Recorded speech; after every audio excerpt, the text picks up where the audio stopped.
6 days ago, I left Brooklyn to drive to California. Goodbye, son. Good luck to you, my boy. Goodbye, Mother. Here, give me a kiss, and then I'll go. I was in excellent spirits. The drive ahead of me, even the loneliness, seemed like a lark. But I reckoned without him. Crossing Brooklyn Bridge that morning in the rain, I saw a man leaning against the cables. He seemed to be waiting for a lift. There were spots of fresh rain on his shoulders. He was carrying a cheap overnight bag in one hand. He was thin, nondescript, with a cap pulled down over his eyes. He stepped off the walk, and if I hadn't swerved, I'd have hit him. I would have forgotten him completely, except that just 1 hour later, while crossing the Pulaski Highway over the Jersey Flats, I saw him again. At least, he looked like the same person. He was standing now with one thumb pointing west. I couldn't figure out how he'd gotten there, but I thought maybe one of those fast trucks picked him up, beat me to the Skyway, and let him off. I didn't stop for him. Then, late that night, I saw him again. It was on the new Pennsylvania Turnpike before Harrisburg and Pittsburgh. It's 265 miles long with a very high speed limit. I was just slowing down for one of the tunnels when I saw him standing under the arc right by the side of the road. I could see him quite distinctly. The bag, the cap, even the spots of fresh rain splattered over his shoulders. He hailed at me this time. I stepped on the gas like a shot. That's lonely country through the Alleghenies, and I had no intention of stopping. Besides, the coincidence, or whatever it was, gave me the willies. I stopped at the next gas station. Yes, sir. Fill her up. Certainly, sir. Check your oil, sir. No, thank you. Nice night, isn't it? Yes, it hasn't been raining here recently, has it? Not a drop of rain all week. I suppose that hasn't done your business any harm. Oh, people drive through here all kinds of weather. Mostly business, you know. There aren't many pleasure cars out on the turnpike this season of year. I suppose not. What about hitchhikers? Hitchhikers? Here?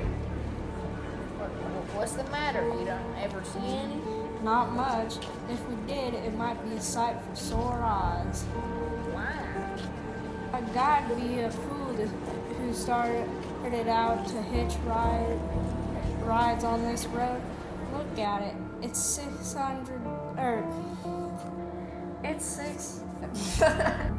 it's 265 miles long. There's practically no speed limit, and it's a straightaway. Now what car is going to stop to pick up a guy under those conditions? Would you stop? No. Then you never see anybody? Nope. Maybe they get a lift before the turnpike starts. I mean, just before the toll house. But then it'd be a mile-long drive. Most cars wouldn't want to pick up a guy for that long a ride. And this is pretty lonesome country here. Mountains and woods. You ain't seen anybody like that, have you? No. Oh, not at all. I was just a technical question. I see. Well, it'll be just $1.49 with the tax. The thing gradually passed from my mind as sheer coincidence. I had a good night's sleep in Pittsburgh. I did not think about the man all the next day until just outside of Zanesville, Ohio. I saw him again. It was a bright, sunshiny afternoon. The peaceful Ohio fields, brown with the autumn stubble, lay dreaming in the golden light. I was driving slowly, drinking it in, when the road suddenly ended in a detour. In front of the barrier, he was standing. Let me explain about his appearance before I go on, I repeat. There was nothing sinister about him. He was as drab as a mud fence, nor was his attitude menacing.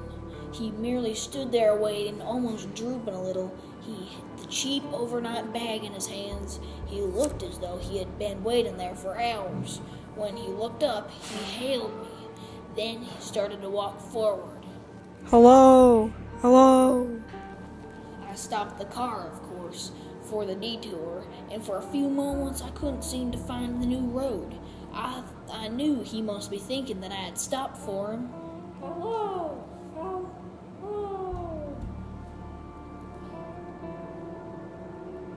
Hello? No, not just now, sorry. Going to... Not today. The other way, going to New York. Sorry. Oh, crap.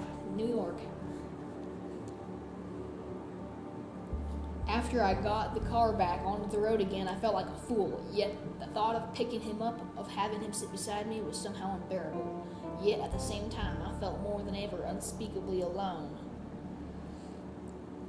Hour after hour went by. The fields, the towns ticked off one by one. The lights changed. I knew now that I was going to see him again. And though I dreaded the sight, I caught myself searching the side of the road, waiting for him to appear. I got into the car again and drove on slowly. I was beginning to hate the car. If I could have found a place to stop, to rest a little. But I was in the Ozark Mountains of Missouri now. A few resort places there were closed. Only an occasional log cabin, seemingly deserted, broke the monotony of the wild wooded landscape. I had seen him at the roadside stand. I knew I would see him again, perhaps at the next turn of the road, even though when I saw him next, I would run him down. But I did not see him again until the late next afternoon. I had stopped the car at a sleepy little junction just across the border into Oklahoma to let the train pass by when he appeared across the tracks, leaning against the telephone pole. It was perfectly airless, dry day. The red clay of Oklahoma was baking under the southwestern sun, yet there were spots of fresh rain on his shoulders. I couldn't stand that. Without thinking, blindly, I started the car across the tracks. He didn't even look up at me. He was staring at the ground. I stepped on the gas hard, veering the wheel sharply toward him. I could hear the train in the distance now, but I didn't care. Then something went wrong with the car. It stalled right on the tracks.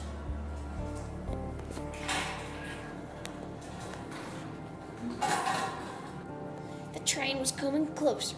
I could hear its bell ring and the cry of its whistle. Still he stood there, and now I knew he was beckoning me to my death. Well, I frustrated him that time. The starter had worked at last. I managed to back up, but when the train passed, he was gone. I was all alone in the hot, dry afternoon. After that, I knew I had something to do. I didn't know who this man was or what he wanted of me. I only knew that from now on, I must not let myself be alone on the road for one moment. Hello there, like a ride? What do you think? How far are you going? Aramillo, Texas. I'll take you to Aramillo. Gee. Mind if I take off my shoes? My dogs are killing me. Go right ahead, missy. Gee, what a break this is. A swell car, a decent guy, and driving all the way to Amarillo. All I've been getting so far is trucks. Hitchhike much? Sure, only it's tough sometimes in these great open spaces to get the brakes. I think it would be. Though I bet if you could get a pickup in a fast car, you can get places faster than, say, another person in another car. I don't get you. Well, Take me for instance. Suppose I'm driving across the country, say, at a nice steady clip of about 4 or 5 miles an hour. Couldn't a girl like you just stand beside the road, waiting for lifts beat me to tow it after town? Provided she got picked up every time in a car doing from 60 to 70 miles an hour. I don't know. Maybe she could and maybe she couldn't. What difference does it make? Oh, no difference. It's just a crazy idea I had sitting in here in the car. Imagine spending your time in a swell car thinking of things like that. What would you do instead? What would I do? If I was a good-looking fella like you, why, I'd just enjoy myself every minute of the time.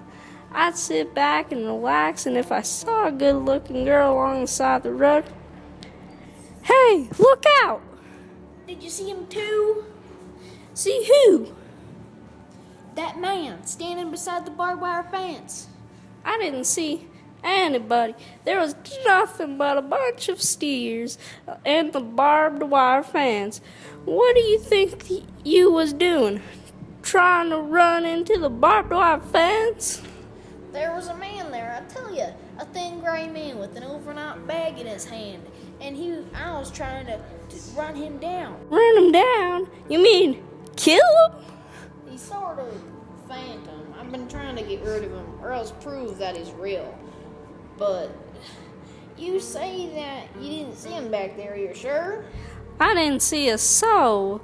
And as far as that's concerned, mister, watch out for him the next time then. Keep watching. Keep your eyes peeled on the road. He'll turn up again, maybe any minute now. There, look there. Ah! How does this door work? I'm getting out of here. Did you see him that time? No, I didn't see him that time, and personally, mister, I don't expect to ever see him. All I want to do is go on living, and I don't see how I will very long driving with you. Sorry, I don't know what to do, what came over me. Please, don't go. So if you'll excuse me, mister. Thanks. Just all the same. Listen, please, just for 1 minute. Maybe you think I'm half cracked, but this man, you'll see, I've been seeing him all across the country. He's been following me, and if you could only help me, stay with me until I reach the coast. Now, you know what I think you need, big boy? Not a girlfriend, just a good dose of sleep. Now, they've got it now. No, you can't go. Leave your hands off me. Do you hear? Come back here, please, come back. She ran from me, as though I were a monster. A few minutes later, I saw a passing truck pick her up, and I knew I was utterly alone. I was in the heart of the great Texas prairies. There wasn't a car on the open road after the truck went by. Tried to figure out what to do, how to get a hold of myself. If I could find a place to rest, or even I could sleep here right on the road in the car for a few hours alongside of the road. I was getting my winter overcoat out of the back to use as a blanket. Hello, when I saw him coming towards me. Hello, emerging from a hood of moving steel. Hello. I didn't wait for him to come any closer. Perhaps I should have spoken to him then. I fought it out there and then. For now, he began to be everywhere. Whenever I stopped, even for a moment, for gas, for oil, for even a drink of pop, a cup of coffee, a sandwich, he was there. I was besides myself when I finally reached Gallup, New Mexico this morning. There was an auto camp here, cold, almost deserted in this time of year. I went inside and asked if there was a telephone. I had the feeling that if only I could speak to someone familiar, someone that I loved, I could pull myself together. Number, please. Long distance. Thank you. This is the long distance operator. What is your call, sir? I'd like to put a call to my home in Brooklyn, New York. I'm Ronald Adams. The number is Beechwood 20828. I had read somewhere that love could banish demons. I was in the middle of the morning here. Knew mother would be at home. Pictured her, tall, white-haired, in a crisp house dress, going about her task. It would seem enough, I thought. Even I could merely hear the calmness of her voice. Hello. Mrs. Adams' residence. Hello, mother? This is Mrs. Adams' residence. Who is it you wish to speak to? Why? Who is this? This is Miss Whitney. Miss Whitney? I don't know any Miss Whitney. Is this Beechwood 20828? Yes. Where's my mother? Where's Miss Adams? Miss Adams is not home. She is at the hospital. The hospital? Yes. Who's calling, please? Is it a member of the family? What's she in the hospital for? She's prostrated for 5 days. Nervous breakdown. And who is this calling? Nervous breakdown? But my mother was never nervous. It's all taken place since the death of her oldest son, Ronald. Death of her oldest son, Ronald? Hey, what is this? What number is this? This is Beechwood 20828. It's all been very sudden. He was killed just 6 days ago in an automobile accident on the Brooklyn Bridge. This is the long-distance operator. Your 3 minutes are up, sir. Your 3 minutes are up, sir. Your 3 minutes are up, sir. So your 3 minutes are up. Sir, your 3 minutes are up. And so I'm sitting here in a deserted auto camp in Gallup, New Mexico, trying to think, trying to get a hold of myself, otherwise I shall go mad. Outside it is night, the vast, soulless night of New Mexico. A million stars are in the sky ahead of me, a stretch of 1,000 miles of empty mesa, mountains, prairies, and deserts. Somewhere among them I know he is waiting for me. Somewhere I shall know who he is and who I am.